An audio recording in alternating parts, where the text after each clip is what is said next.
Good afternoon, everyone. We're here to talk about some operational issues involved in selling tokens and in trading tokens on the secondary market. But before we get to the operational issues, I want to give you all a little basic vocabulary. What's an exchange?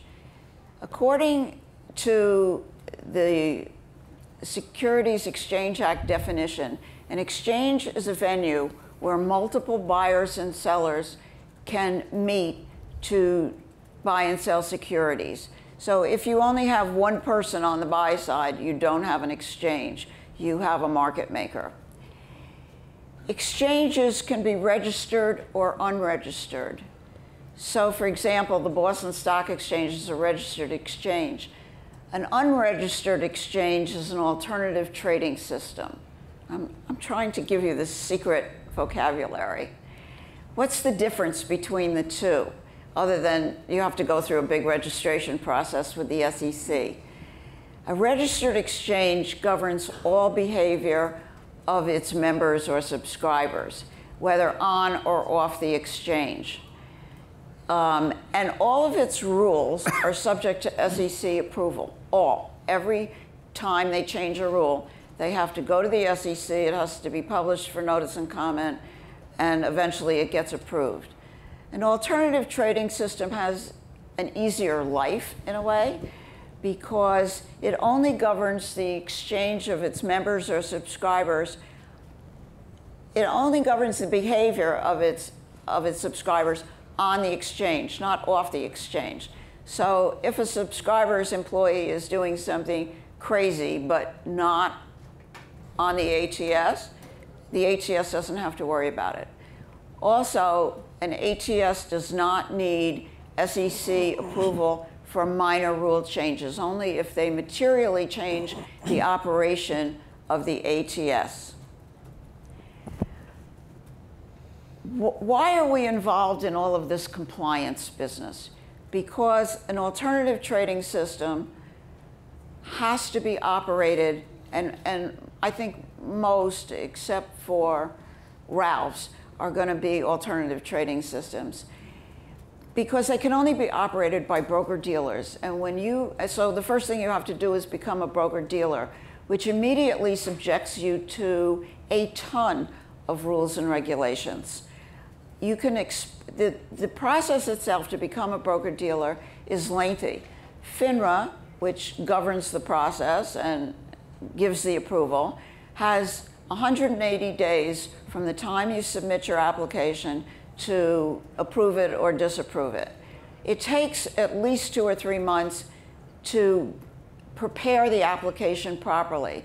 If you send in an application that is not substantially complete, it's missing lots of stuff, FINRA is going to tell you it's not substantially complete.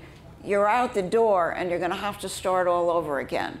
What does that mean? That means you need very competent counsel to help you with this process. I know all the panels keep talking about get good help. You need to get good help. It's a complicated process. With tokens, the process was changed a little bit. Usually, the SEC approval happens almost automatically, not with tokens. With tokens, FINRA sends you immediately to Trading and Markets at the SEC, which will have a ton of its own comments on your application. And the SEC is going to worry not just about the normal things that broker-dealers have to worry about, like supervision and good compliance policies and record retention, and surveillance to detect manipulative activity, which, using Bitcoin as an example, where most of the activity is controlled by 12 people, is a problem. But they're also going to look at special things uniquely difficult in the token world. One of those is cybersecurity. And I will tell you from my personal knowledge that there is no one at the SEC or FINRA who is tasked with worrying about what specifically about cybersecurity with a token overlay has to be paid attention to. So we are going to set the best practices for the regulators. We're all going to work hard at that to get them to be reasonable and right. Every broker-dealer is required to have a robust cybersecurity policy, and Sean is going to tell you what one looks like. In a primary offering or a secondary offering, in many of the exemptions from registration, the investor has to be an accredited investor. An accredited investor means that the person meets certain financial tests, more or less knows what they're doing. And Jor is going to tell you more about what Verify Investor does and what he thinks about when he goes through the process of figuring out whether or not someone's an accredited investor. You are in, if you go the ATS route, or even just apply to be a broker-dealer so you can collect commissions on offerings, you are in for a wild ride, and you are in for much more regulation than I think you imagine could be possible. And you've heard about that all morning. So now I'm going to turn to you, Sean, and we're going to start by talking about two things. What does a regular, robust cybersecurity policy look like, starting with risk assessment through the incident response team and all the steps in between? And then I'd like you to address what's special in the token world. First of all, thank you for that. I will do my best to see if I can't package all of that up right into something pithy, but from an information security program perspective, I think one of the most important things that I could say to kind of distill it down to the essence is companies are responsible for protecting the confidentiality, the integrity, and the availability of the information and the assets that you have a fiduciary responsibility to protect. That means your client's information, your company's information, your employees' information, your customers' information. So that CIA triad is probably the easiest way to describe what an information security program's responsibility is. Confidentiality, integrity, and availability of the information and the assets that you're responsible for. Now, how do you do that? There are all kinds of frameworks and controls, standards, and things to kind of pick from, use, and build into a comprehensive information security program.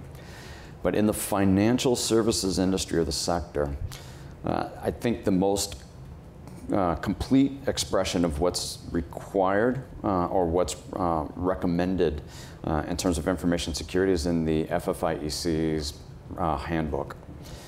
That expresses all of the expectations around what financial services companies operating in the sector are supposed to be doing from an information security perspective. And it forms the basis for the regulatory agency's handbook about what they're going to come in and audit you against. And that's one important thing. At the state level, you've got the Department of Financial Services, which has introduced additional, I would say, recommendations and requirements around information security. One of the things that was unique about what the New York DFS actually recommended was a company must have a chief information security officer. And that chief information security officer must attest annually to the fact that the information security program exists, that the resources that are hired are qualified resources, that they get additional certification and training to try to maintain their proficiency of executing their tasks under an information security program. And then attestation and certification then come from the leaders above the CISO as well, the Chief Information Security Officer. So there's a lot of things that you're expected to do. It's impossible to cover them all right now, but one of the things that I wanted to express here, when it comes to security tokens, I'm not an expert in the space. I feel like a foreigner, and have been learning a lot of new language today. Even though I've worked in the financial industry for about 20 plus years, it's been in information security mostly. And so the question that I had as I'm listening to this and learning all of this new language and really being wowed by the quality and expertise of the panelists so far, which has been terrific, is, why is this important? think everybody intuitively knows why this is important, but one of the things that I wanted to kind of highlight, this is something new, and I've heard today many times that this particular space is expected to really explode, and the amount of money flowing into this and the amount of money involved is also going to explode.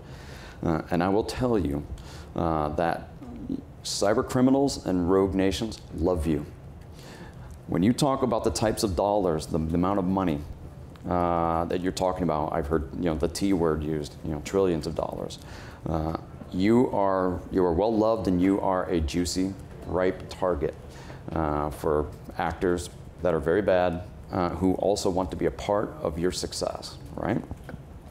I'll give you 3 quick examples, and then I'll explain why I think these 3 examples will highlight the importance of this community understanding the threats and attacks that are likely to be stacked against you, that already are stacked against parts of this ecosystem.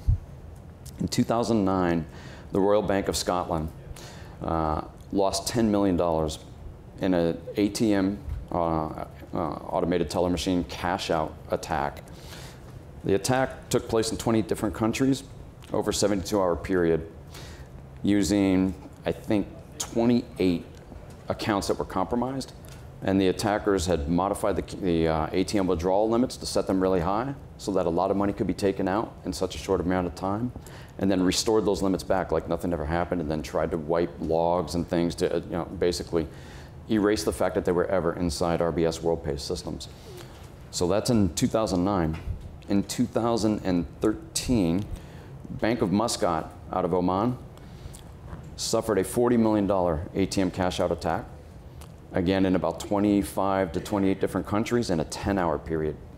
So this is 4 times the amount of money lost in the RBS WorldPay attack, and they did it in a fraction of the time. So those are 2 examples of the same type of attack, relatively speaking, where the attackers got very good at increasing the scale and decreasing the amount of time that it took to actually execute what they executed and get the money out. The last attack I want to point out briefly is the Bank of Bangladesh was about to lose $1 billion, except for a particular error that was caught by somebody at Treasury. They limited the losses to $81 million. Supposedly it was North Korea, so this is a rogue nation potentially behind this attack, right? It could have been $1 billion is what the instructions were in terms of moving money out of the Bank of Bangladesh into a whole series of banks globally that were being staged for that purpose. The speed and sophistication of that is something that leaves you hopefully not scared but challenged to say, how does a company not become a part of an information sharing ecosystem to understand what's happening to other peers in their industry and use that knowledge to be able to do the things that they need to protect their company, protect their brand, protect their clients, their customers, and their assets. So you heard Aubrey talk about this morning about the creation of a working group for the Security Token Academy to really understand and flesh out what is the right form for operators in this space to understand the threats that they have, to share information about the things that they're discovering, and then use that knowledge to protect yourselves in a way that you're trying to get ahead of the threat as much as you can, in addition to all the other things that you're going to be compelled to do for information security. And you will be examined on them by FINRA. And so not only do you have to have a plan, but you have to have implemented the plan. Right, so you can't escape it.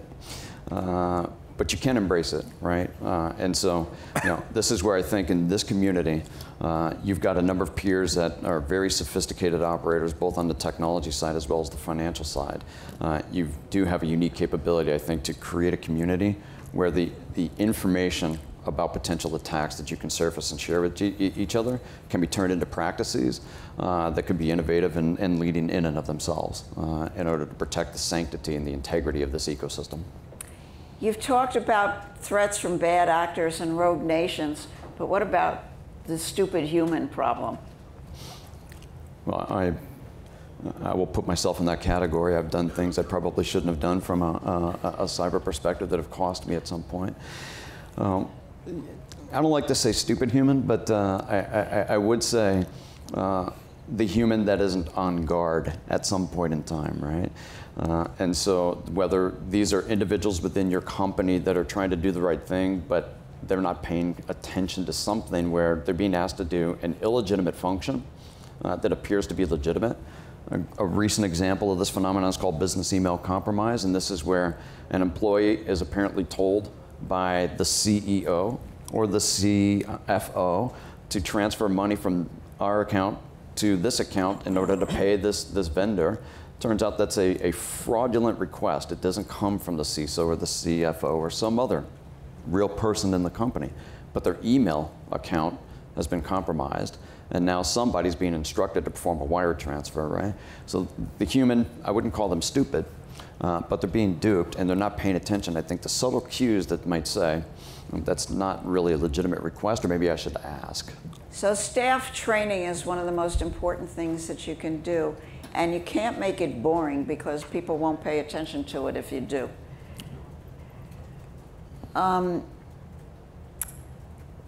What kind of assessment do you have to do initially? What things do you have to look at? Yeah, so there are a number of great tools and frameworks to use in terms of assessing what your risk landscape looks like from a cyber perspective, right? So the National Institute of Standards and Technology, NIST, really has a lot of great tools that can be taken right off the shelf and deployed for these purposes. So doing a risk assessment about the types of threats and where those threats are really directed towards your business, understanding your business, how it operates, and most importantly, the things that you consider to be your proverbial crown jewels. What is our most important data? Where does that data reside? Who has access to that data? Who's allowed to do something with that information? And are we protecting all of the parts of the chain where that data, the most important information, starts and ends, and each point in between? Understanding and mapping out the information flows for your company and your operational processes is critical to understand where you might be vulnerable, and the technology that is used for those purposes might be most vulnerable, and ensuring that you've got the right set of controls in place to make sure that you can either detect, prevent, or recover, or restore and recover from things that actually threaten or compromise the information that you're trying to protect. What about outside vendors who often have your information? FINRA requires that you do due diligence on your outside vendors. What kind of due diligence should you be doing? Right, so third-party risk management continues to be, I think, a very challenging space in terms of understanding and managing risk, because especially if you're, like I worked at American Express for 20 plus years, at some point we had 10,000 plus vendors, all right? And so understanding the risk that any one of them represents can be challenging. Understand the individual and collective risk that all of them might represent is damn near impossible, right? So, but FINRA thinks if your vendor messes up, it's your problem, not the vendor's problem. You're going to be held responsible as a firm. Right, and when really it's, I think it's a shared accountability, right? And so, there are a number of things and solutions that have come into the marketplace to try to address third-party risk. So you have services like Bit9 and Security Scorecard and CyberGRX that are trying to provide scale in assessing all of the third parties that you might use. Whether they scan their environments and determine the presence of vulnerabilities and say they're not securing all their stuff, you should flog them in some way, right? Because you're buying stuff from them. CyberGRX is a slightly different model where they're trying to create a common assessment baseline for how third parties, or the largest third parties that pools of companies actually are buying services or products from, and then assess them once and use that assessment across a multitude of buyers to give them a sense of their proficiency in managing their own information security programs. But these are nascent. It is still a challenge.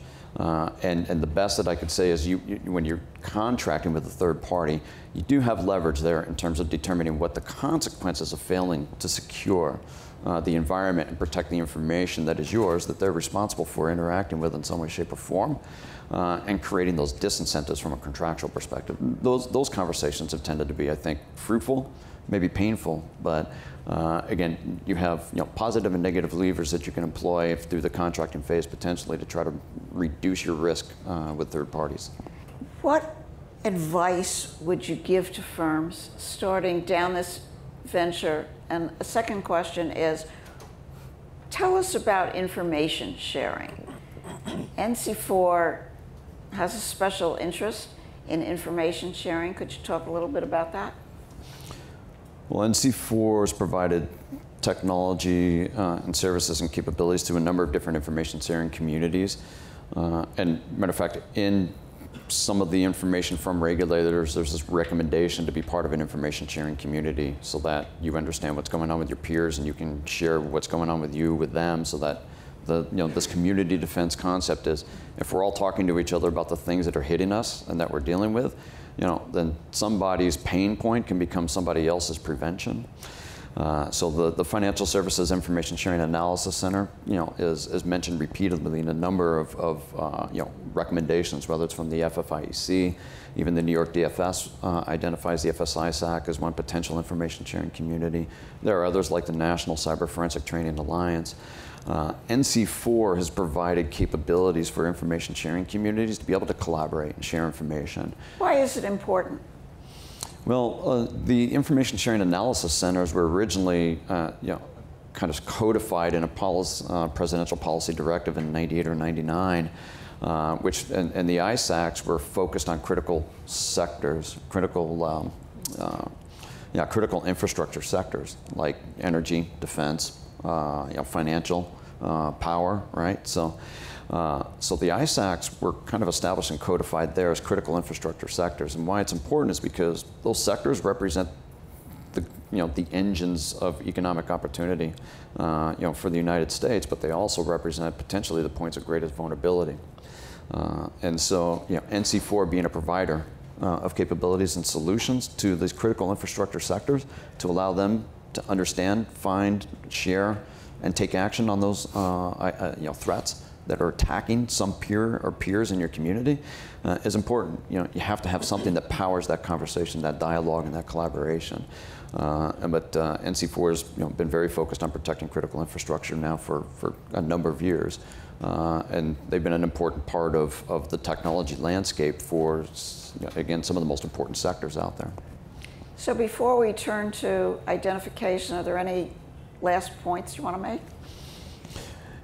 Again, I use the RBS WorldPay, the Bank of Muscat, and the Bank of Bangladesh really is just, examples to say why it's important. Everybody understands why it's important, but really more importantly, what's at stake, and the fact that attacks and the attackers are very capable, they're very sophisticated, and they've got entire criminal infrastructures and national infrastructures to be able to do a lot of damage and capitalize off of that fairly rapidly. And so the speed at which an attack can be conducted and the gains taken by the attackers is unprecedented. And so the way you try to get ahead of that and understand that is really by understanding and talking and collaborating with your peers. And your peers will tell you more. I promise this. Your peers will tell you more about what they're seeing and the types of threats that they're facing than any government agency will be able to do. This I promise. So the last thing I would leave you is where government agencies come into play here is when you've got a threat or you've experienced some very real painful attack. There are tremendous resources in law enforcement that could be drawn upon to help you through that process. Now, all of you may potentially may be required to file suspicious activity reports when there's money laundering and other things that are taking place. But through Treasury, through the FBI, through U.S. Secret Service and other entities, there's a tremendous amount of capabilities when it's time to pursue and prosecute.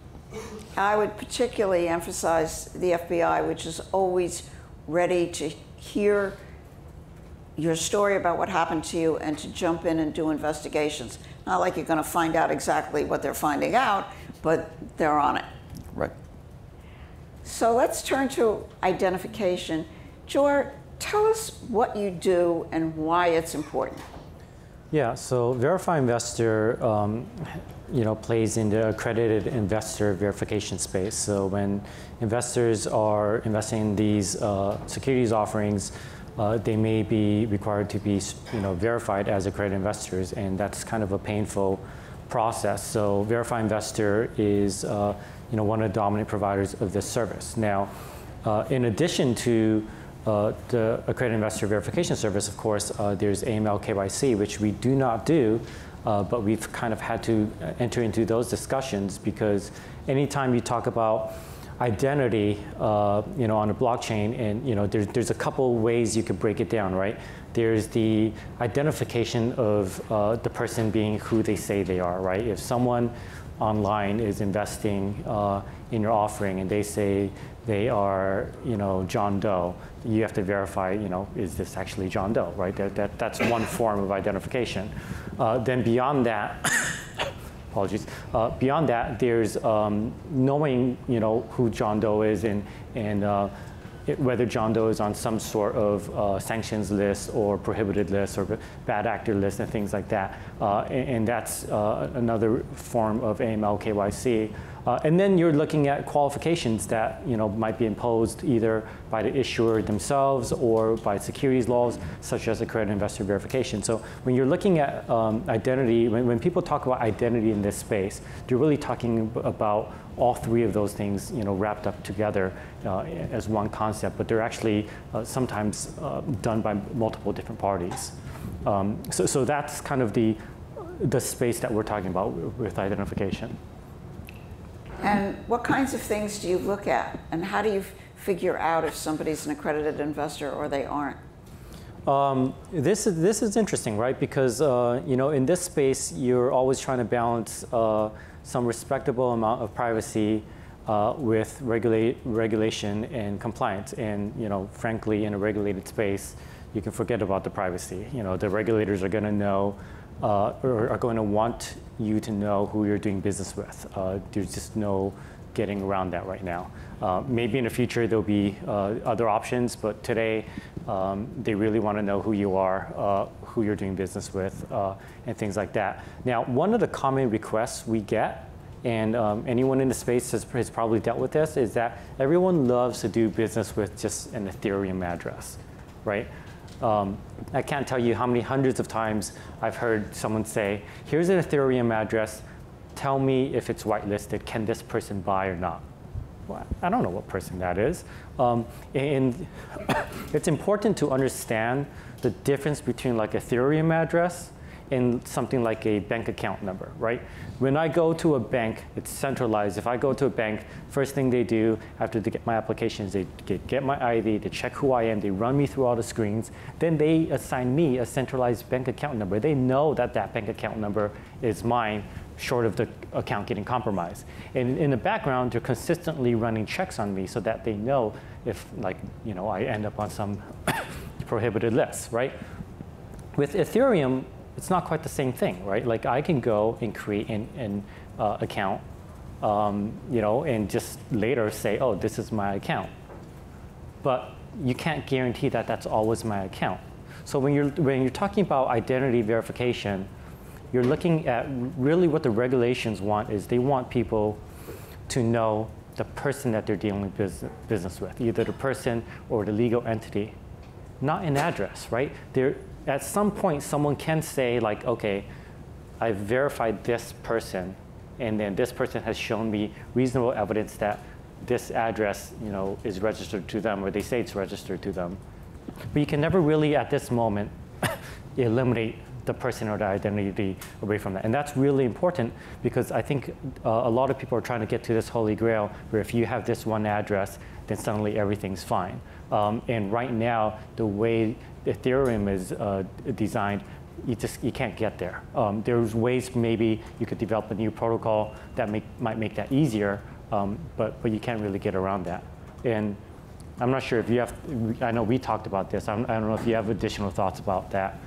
Yes, well, when you get into the world of anti-money laundering, it's not possible to do what you're required to do by the Treasury Department, and all broker-dealers and certain other financial institutions must follow Treasury Department rules about knowing whom they're dealing with. So, for example, there are lists that are published, specially designated nationals. You can't deal with them, or if you get their money, you may have to hold on to it and won't be able to give it back to them. There are certain countries that you can't deal with citizens or residents of those countries. There are other countries where you have to have heightened due diligence on people from those countries. If you deal with somebody who's on a list that you're not supposed to deal with, there is absolute liability. No excuses whatsoever are acceptable, and you will be sanctioned very heavily for having that person as a customer. So no, an Ethereum address just won't work, because if that person is on a list, you won't have found out if the person is anonymized. Yeah. Now you could rely, if you have a reliance letter, on some other regulated entity to say to you, well, Mr. Smith, we ran him through all of the checks and they're okay. And that's called third-party reliance, and you're allowed to do that, but it's got to be documented. Yeah, and one of the problems is that, when you're looking at these, identification programs and standards, you have to think about what's standardized or not, right? I happen to be fortunate that Verify Investor plays in a fairly standardized methodology, right? The 506C and the SEC has released, reasonably, defined guidance on what would qualify as a safe harbor. So if one person does it correctly, and there's evidence they've done it correctly, now there's no need to kind of repeat that process. But you'll notice, like right now, if you go and open up an account with E-Trade, or you open up an account with Fidelity, and you open up an account with Citibank, and you go to Wells Fargo, they're all going to kind of do their AML KYC on you. They're not going to share their data necessarily with each other and say, oh, okay, well, Wells did it, now it's fine for us. And part of the reason for that is, each institution may have kind of their own methodology as to what they believe is their standard for AML KYC, and that hasn't been standardized across the industry quite as much. So that's something to look at, because it goes back to the whole, can you whitelist my Ethereum address? It comes back to, well, is the industry player that has the primary responsibility and liability, are they going to be comfortable with the fact that someone else has done that or not? And for those of you who are doing STOs and you're going to be looking at AML KYC, what you'll find out is if you use any of the traditional players that you see in the ICO space, like OnFido, Trulio, IdentityMine, these types of folks, they won't tell you what screens to run. They'll say, hey, talk to your lawyers or talk to your AML KYC BSA compliance provider, and they'll tell you what you should run. Then we'll run the screens for you. You tell us which ones you want to run. So it's possible that two different issuers with the same lawyer and the same KYC, AML kind of software provider end up with completely different results. So that's something to understand.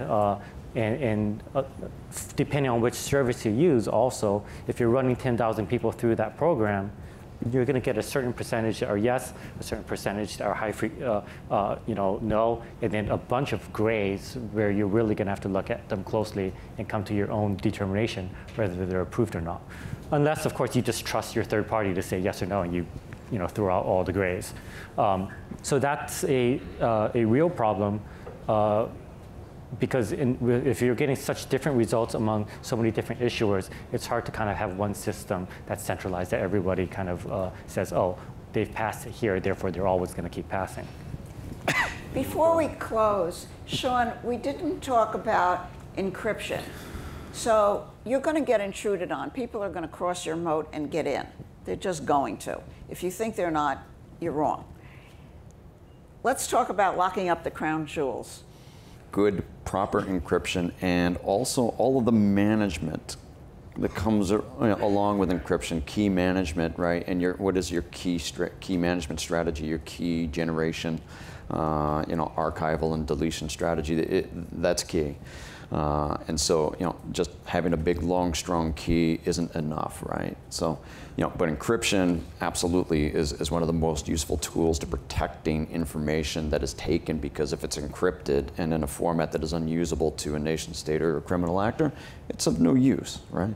Imagine if you had one key for everything and somebody got it. Yeah, don't do that. Don't do that. One of the things I just was going to touch on, just to get back to George's comment on identity, just knowing the types of criminal actors that I've followed and paid attention to over the years, it would not surprise me to see a criminal actually represent themselves fraudulently as two different individuals in this ecosystem. One is a buyer, or maybe a set of buyers, and one is a seller, or a buyer and seller, and understand how your transaction life cycle and every step that takes place is actually done and what it's done on. So I can find weak spots in how this buying and selling and everything that happens in between is actually done, so that I can figure out a way to exploit it. I think that's a very real possibility.